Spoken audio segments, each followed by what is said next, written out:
राधे राधे दोस्तों, जय श्री कृष्णा। जन्माष्टमी व्रत की एवं पर्व की अग्रिम शुभकामनाएं आप सबको। जन्माष्टमी व्रत और ये महान पर्व की मैं पहले से ही आपको शुभकामनाएं देती हूँ। सब लोग जन्माष्टमी का व्रत रहिएगा और यदि आप व्रत रहते हैं तो इसकी महिमा आज सुनिए। क्या जन्माष्टमी व्रत की क्या महिमा होती है।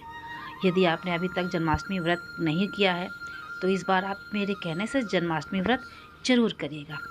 यदि आप ये जन्माष्टमी व्रत की महिमा और इसकी गुणगान के बारे में और इसके महत्व के बारे में जान लेंगे तो मेरा पूर्ण विश्वास है कि आप इसे किए बिना नहीं रह पाएंगे। तो चलिए बिना समय गवाए इस व्रत और इस महिमा के बारे में जानते हैं। कितना बखान किया है हमारे ऋषियों मुनियों ने, ग्रंथों में कितना बखान किया हुआ है और क्या महिमा है इस व्रत की। जब तप करने से क्या सिद्धि होती है, क्या फल मिलता है और क्या लाभ होता है। तो चलिए जन्माष्टमी व्रत की महिमा के बारे में जानते हैं। यदि आप महिमा सुन लेंगे तो व्रत किए बिना रह नहीं पाएंगे, क्योंकि इसकी महिमा इतनी है कि जिसने भी जाना सुना समझा हमारे कान्हा, हमारे कृष्ण, हमारे माधव के बारे में, उनकी महिमा के बारे में, तो वो व्रत उसने जरूर किया है और उसका फल उसे प्राप्त हुआ है। तो चलिए दोस्तों इसकी महिमा के बारे में मैं आपको बताती हूँ। बड़े ध्यान से इस वीडियो को सुनिएगा। 4 महारात्रि में से यह एक रात्रि होती है जन्माष्टमी की। इस रात्रि को हम महारात्रि कहते हैं। 4 महारात्रि होती हैं। जो ये जन्माष्टमी की रात्रि होती है, इस रात्रि को हम महारात्रि कहते हैं। सबसे बड़ी रात्रि होती है। देखिए, पूरे वर्ष में 4 महारात्रि होती हैं। उन महारात्रियों में जागरण करके जप किया जाता है। वह जप अनंत गुना फलित होता है।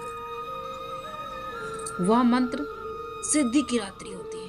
जो जन्माष्टमी की रात्रि होती है दोस्तों, उस रात्रि में हम कोई भी मंत्र यदि जप करते हैं तो वो मंत्र हमारा सिद्ध हो जाता है।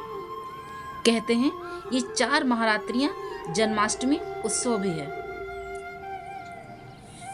कहते हैं ये जो 4 महारात्रियां हैं, इसमें जन्माष्टमी उत्सव भी मनाते हैं बड़ी धूमधाम से, और इसे पर्व भी कहते हैं और महान उपवास और पावन दिन भी है ये।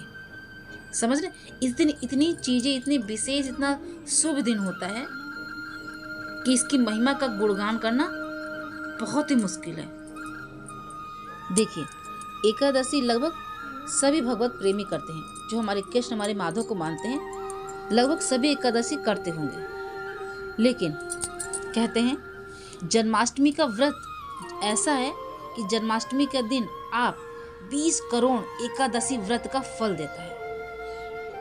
एक अकेला हमारा जन्माष्टमी का व्रत होता है जो वो 20 करोड़ एकादशी का फल देता है। ये बात भगवान श्री कृष्ण युधिष्ठिर से बता रहे हैं। उन्होंने युधिष्ठिर से ये बात कही थी। भविष्य उत्तर पुराण में जन्माष्टमी के व्रत को शिव पुराण में व्रत राज कहा गया है।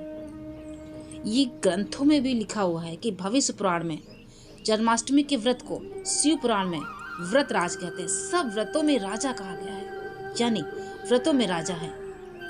जहां 20 करोड़ फल मिलता हो एक जन्माष्टमी करने से। आप हमेशा एकादशी रहते हो और यदि आपने एक जन्माष्टमी का व्रत कर लिया तो आपको 20 करोड़ एकादशी व्रत रहने का फल मिलता है। इतना शुभ होता है हमारा ये जन्माष्टमी का व्रत, इतना फलदायी होता है और हर व्रत में इसे राजा कहा गया है। जन्माष्टमी का व्रत करने से व्यक्ति 100 जन्मों के पापों से मुक्त हो जाता है। सबसे बढ़िया बात तो यह है दोस्तों कि जन्माष्टमी का व्रत जो करते हैं उन्हें 100 जन्मों के पापों से कहते हैं मुक्ति मिल जाती है। ऐसा ग्रंथों में लिखा है। और वह व्यक्ति दीर्घ आयु तक वैष्णव का आनंद भोगता है। ऐसे महापुराण में ऐसे महान ऋषि और बड़े बड़े महात्माओं ने ऐसा कहा है और ग्रंथों में भी लिखा है कि जो जन्माष्टमी का व्रत करता है वह व्यक्ति दीर्घ काल तक वैकुंठ का आनंद लेता है। यदि उसके बाद भी मनुष्य का जन्म मिलता है और पृथ्वी पर आने के बाद तो वह कृष्ण भक्त बनता है। यदि व्यक्ति जन्माष्टमी का व्रत करता है, हमारे कान्हा में श्रद्धा, क्योंकि वही व्रत करेगा, वही श्रद्धा होगी जिसकी कान्हा में होगी, वही व्रत करेगा। और जो करता है और पूर्ण जन्म मिलता है, दोबारा जन्म लेके धरती पर आता है, तो वह कृष्ण भक्त हमारे कान्हा से उसका लगाव बना रहता है। तो दोस्तों, छोटी छोटी बातें बहुत ध्यान से सुनिएगा और इसका फल बहुत है। यह व्रत भोग और मोक्ष प्रदान करता है। कहते हैं जो यह व्रत करता है उसकी अकाल मृत्यु नहीं होती है। इस व्रत की अनंत गुना फल मिलता है और उस व्यक्ति को अकाल मृत्यु नहीं होती। जो श्री कृष्ण जन्माष्टमी का व्रत नहीं करते हैं, अब बात आती है कि जो लोग जन्माष्टमी का व्रत लोग नहीं करते हैं, अज्ञानतावश नहीं करते या किसी कारणवश यदि नहीं करते हैं, तो वह क्रूर राक्षस होते हैं। बहुत कुछ लिखा हुआ है हमारे ग्रंथों में, तो उसे क्रूर राक्षस की संज्ञा दी गई है। जन्माष्टमी की रात्रि मंत्र जपने से संसार के मोह माया से मुक्ति मिलती है। कहते हैं जन्माष्टमी की रात्रि विशेष रात्रि होती है। उस दिन हमारे कान्हा के मंत्रों को जप जो करता है उसे मोह माया से मुक्ति मिलती है। संसार के जो मोह माया है उससे मुक्ति मिलती है। और जो गर्भवती माताएं जन्माष्टमी का व्रत करती हैं उनका गर्भ ठीक से रहता है और संतान संस्कारी होती है, भगवत प्रेमी होती है।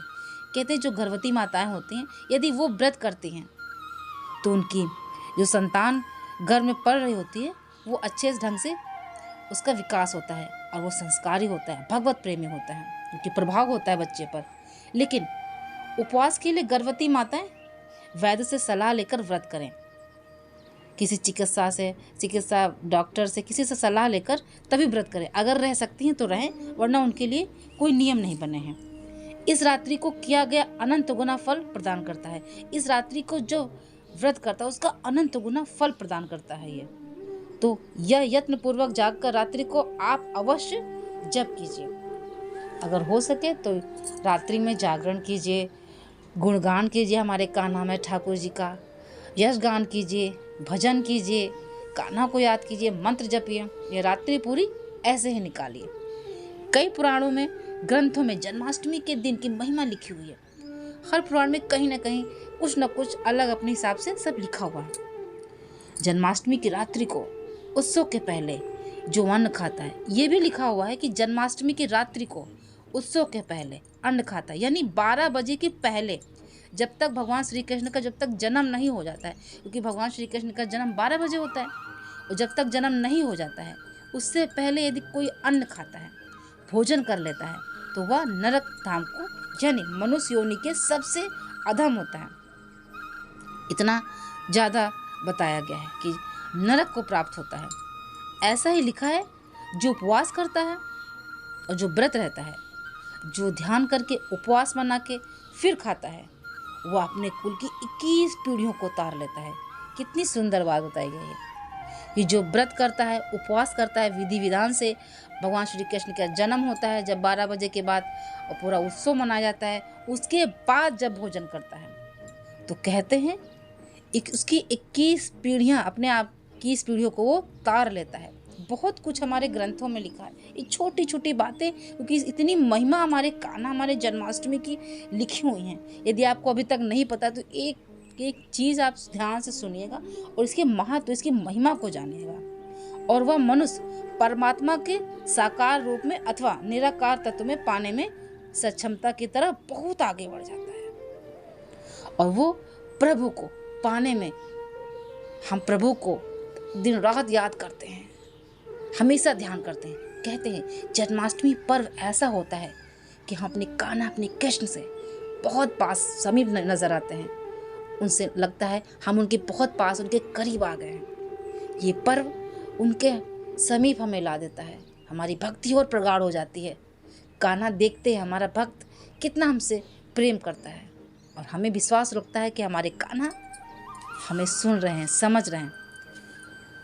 दोस्तों, जन्माष्टमी के दिन जो भोजन करते हैं उन्हें 100 ब्रह्म हत्या का पाप लगता है। बहुत कुछ लिखा हो, बहुत कुछ हमारे ग्रंथों में, ऋषि मुनियों ने, ग्रंथ में लिखा गया है कि जो लोग भोजन करते हैं, क्योंकि भोजन फलाहार करने का बताया गया है कि हम जब व्रत करते हैं तो फलाहार करने का लिए बताया गया है। तो यदि जो भोजन कर लेते हैं तो 100 ब्रह्म हत्या का पाप लगता है। वह उनके करोड़ों जन्मों के पुण्य नष्ट कर देता है। कहते हैं जो लोग भोजन करते हैं, ब्रह्म हत्या का तो पाप लगता है, जो हम पुण्य करते रहते, कमाते रहते अपने जीवन में, वो पुण्य भी हमारे नष्ट हो जाते हैं। और जो इस दिन व्रत रखते हैं उनके घर में धन धान पुत्र पौत्र सुख शांति का भंडार भर देते हैं हमारे माधव। पुत्र पौत्र धन धान्य हमारे कान्हा इसका आशीर्वाद देते हैं, भर जाता है सब। तो ये दोस्तों थी जन्माष्टमी व्रत की छोटी सी महिमा। आशा करते हैं आपको ये महिमा समझ में आई होगी।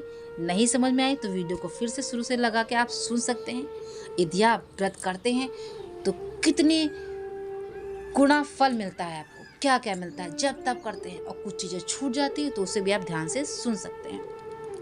यदि छोटे बच्चे नहीं कर सकते हैं और जो कर सकते हैं वो अवश्य इस व्रत को करें, क्योंकि इस व्रत का अनंत गुना फल हमें मिलता है। मनुष्य जन्म में हमें यही एक ऐसा व्रत है जो हजारों जाने कितने करोड़ों गुना फल हमें व्रत देता है। तो दोस्तों जन्माष्टमी का व्रत आप सब जरूर करिएगा। जो वृद्ध हैं, जो बीमार हैं, जिनसे नहीं हो सकता है, तो उनके लिए कोई नियम नहीं बना है, उनके लिए कान्हा हमें माफ़ कर देते हैं। लेकिन जो कर सकते हैं सच्चा में वो अवश्य करें। सब पर हमारे कान्हा की विशेष कृपा राधा रानी की बरसती रहे। जन्माष्टमी की फिर से अग्रिम शुभकामनाएं। मिलते हैं नेक्स्ट वीडियो में अच्छे से कहानी प्रसंग के साथ। तो छोटी सी जानकारी कैसे लगेगी आपको जन्माष्टमी की, तो मिलते हैं एक अच्छे से प्रसंग कहानी के साथ। राधे राधे दोस्तों, जय श्री कृष्णा। जन्माष्टमी की आपको अग्रिम शुभकामनाएं। राधे राधे, जय श्री कृष्णा।